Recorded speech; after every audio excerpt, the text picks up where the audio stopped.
오고 가는 언제 매일 여의도는 전쟁 중 Talk to me. 국회 출입하는 김지영 기자와 정치권 소식 더 깊게 알아보겠습니다. 어서 오십시오. 여야가 설 민심을 얻기 위해서 아주 총력전을 벌였는데 각각 뭐라고 얘기합니까?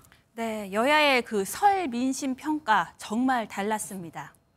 국민의힘은 설 민심은 민생의 변화 요구였다면서 국민은 당대표 한 사람을 위한 방탄국회를 끊어내라고 명령했다고 말했습니다.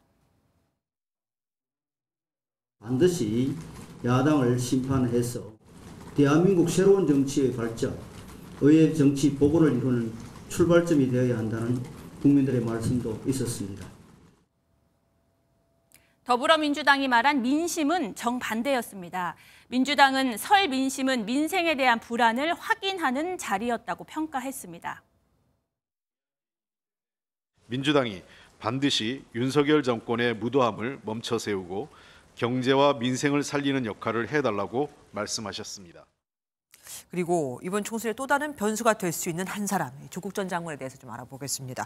오늘 봉화마을에 갔다고요? 네, 연휴 마지막 날이죠. 이 마지막 날에 조 전 장관이 찾은 곳은 바로 경남 김해 봉화마을입니다.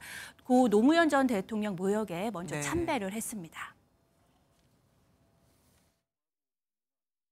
윤석열 검찰 독재 정권의 조기 종식과 민주공화국의 가치를 회복하기 위한 불쏘시개가 되겠습니다.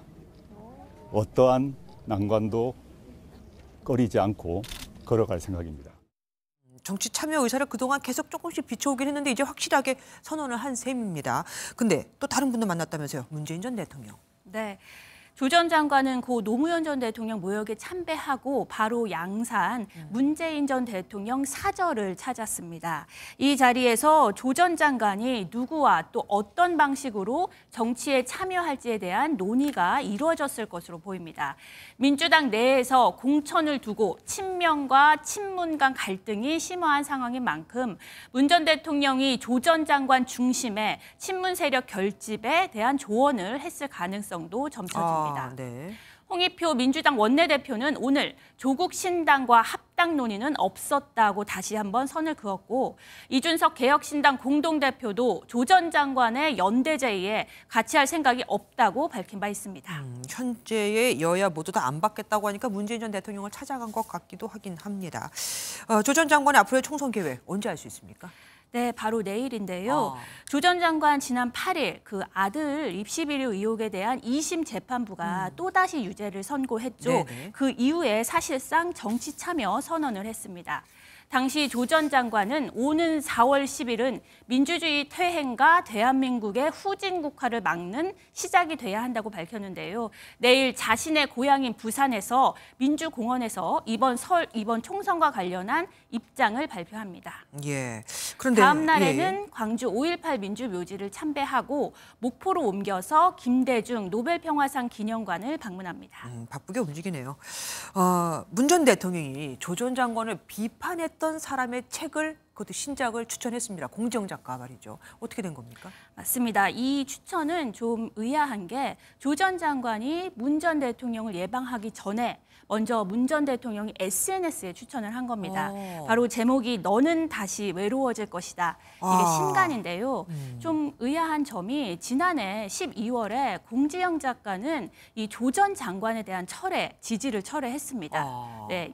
원래 알던 그분이 아니다. 내가 생각했던 사람이 아니다. 라고 철회를 했는데 바로 이 시점에 바로 문 전 대통령이 책을 추천한 건데요. 그 의미는 조금 더 두고 봐야 할 것 같습니다. 그렇네요.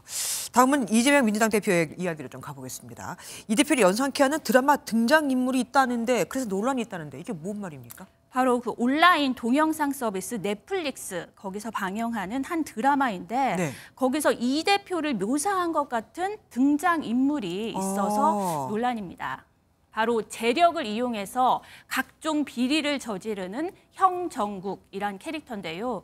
문제가 된 건 백발의 머리카락을 빗어 올리고 검은테 안경을 쓴 그 형정국이란 인물이 죄수번호 4421번을 달고 교도소에서 초밥을 먹는 장면입니다. 네. 이 대표 지지자들은 외모가 이 대표와 비슷하고 네. 그 죄수번호 4421번이 바로 그 대장동 개발사업 시행사가 챙긴 수익금이다. 또 초밥은 김혜경 여사의 법인카드 의혹이 떠오른다고 주장하고 있습니다. 그렇네요.